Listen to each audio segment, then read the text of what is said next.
Hey guys, welcome back to my channel. Amy here with Organized Hobbit. So what you're going to see me doing today is I've had a lot of questions in regards to drawing succulents and how I drew my succulent in my bullet journal. And this is just kind of me showing you the slides that I'm using and showing you guys how I'm going to be drawing it. I did a little bit more of an ambitious version in this one. I've only actually drawn succulent 3 times in my life, this being now the 4th one.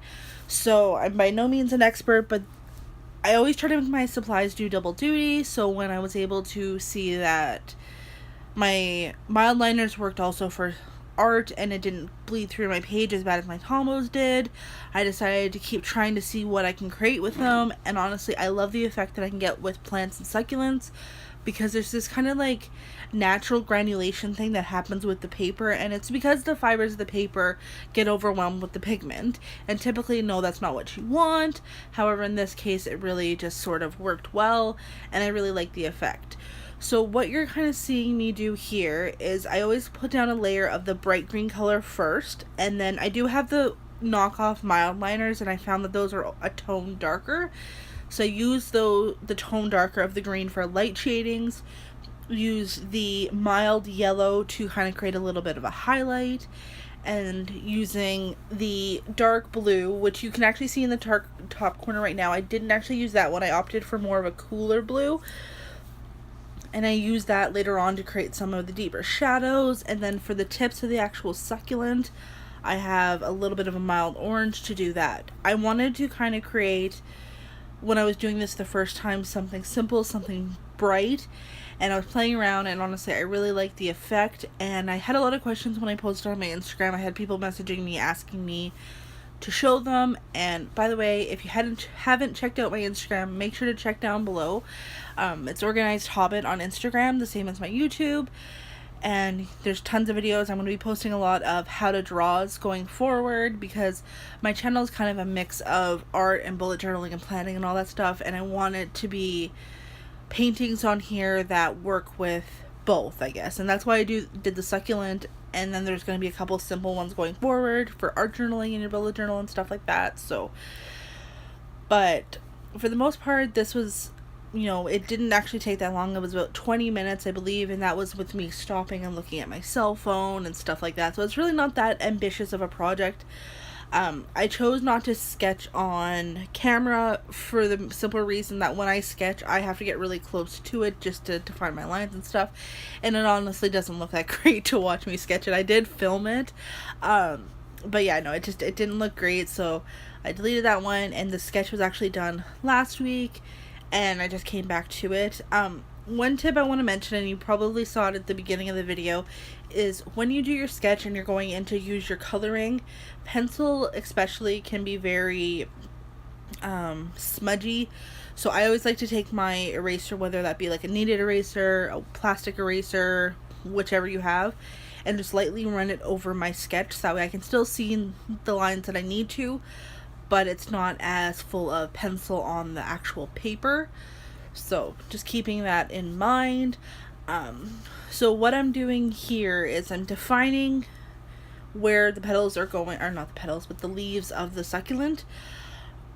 You can do it all as one color, like you could color all in green first. I prefer to do it petal by petal or leaf by leaf, whatever the thing are called. I don't even know what they're called. If anybody knows what they're called, let me know down below. And I wanted to make sure to define each one individually, because then I can get a sense of the light source. Because when I was studying my succulent that I had originally based this off of, I noticed the way that, despite the fact that it's all one, there was different, I'm going to call them petals, but they're going to be called petals.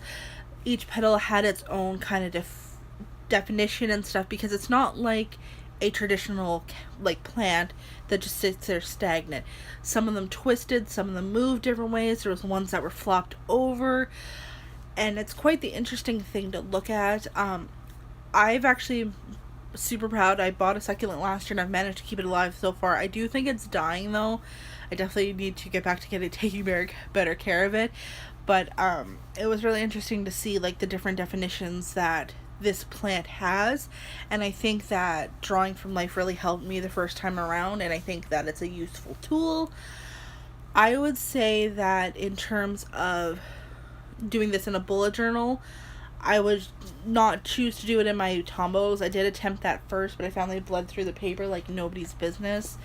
But with the mild liners, honestly, if you saw my video where I did my flip through of my bullet journal, they really don't go through the page much at all. There's a little bit of ghosting just because the Leuchtturm does have a little bit of thinner paper, but it's not bad at all. Like, it's great.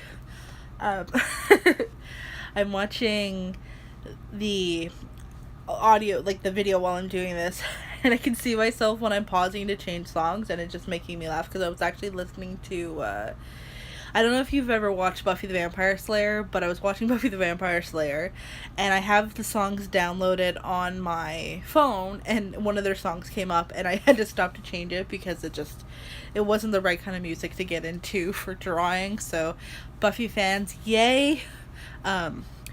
Once more with feeling when you're drawing, no. So, but I'm just about done the petals now, and what you can see me doing is I wasn't entirely happy with the layout of the succulent the way I had sketched it. I felt that it was too flat, too horizontal, and that whole top of the page felt very broken in space. So I started to draw in some to kind of define a little bit more of a circular pattern that my succulent has, and just kind of freehanding it at this point, just doing a little bit of figuring out, and that's okay. Like, it's okay not to have it. You should have a good idea when you're sketching of what you're looking at. Like, it should be as defined as possible, but it's okay to see things that need to be changed and adjust them accordingly.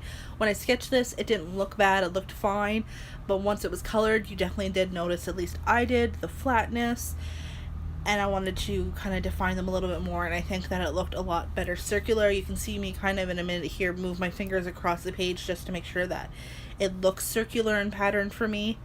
I definitely wanted to make sure that what I was looking at was proportional, I guess.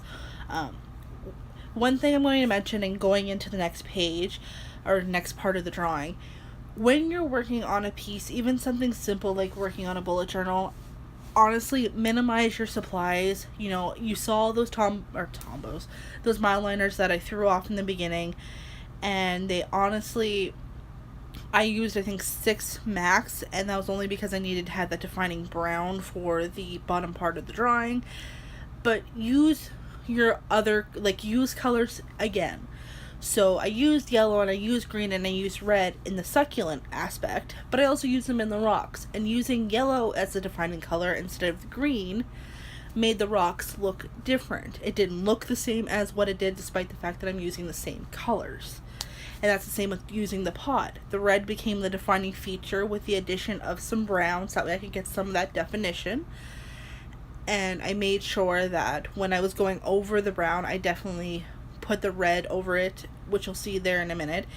And the reason being is because I wanted to make sure that red tone was the solidifying factor. Oops, hit my camera. Because it was a color that I had already used already, and it didn't create like this shift of dimension in the actual drawing. Like, you still got that red tone that was in the rest of the drawing. It was the exact same color that I used all throughout the whole thing. So it was the same exact experience throughout the whole thing. And it makes just the whole drawing flow better. I find when you try to use like rainbow colors, although that effect can be great in some art, I'm not saying by any means not to do it. But when you're drawing, especially from life, there is many tones in drawings, or in life. But when they all look like they're, I guess, matching, it does look better. So we're getting close to the end of the drawing. I'm just kind of defining some of the features and whatnot, but I just wanted to kind of thank you guys as always for watching. If you like these kind of videos, please let me know. This is definitely something new for my channel, and like and subscribe if you like it. Let me know if you have anything you'd like me to draw in the future. If you check out my Instagram, you can kind of see what I draw and what I like to draw. But I'm also kind of just showing you here quickly some other things you can do. So you can use white to create some highlights. You'll see later on with my Signal gel pen, or if you want to line it, you can use liner. I opted not to because I really like the way that the drawing looked on its own, but you will see me showing you ways that you can do that in the future, or in the further of the video. It's going to be a matter of me not actually doing it because I liked the way that it looked. And watching where your shadows are, like I pointed numerous times to the right side of the drawing, showing that that's where the shadow or the light source was. So my shadow is going to be along the left side. So I wanted to define that with a darker blue. So just see again, like I showed you, you can do a little bit of a highlight, but yeah, we're getting to pretty much the end of the video. So thank you guys always for watching. Please like and subscribe. It does help my little channel grow, and I will talk to you guys next time. Bye!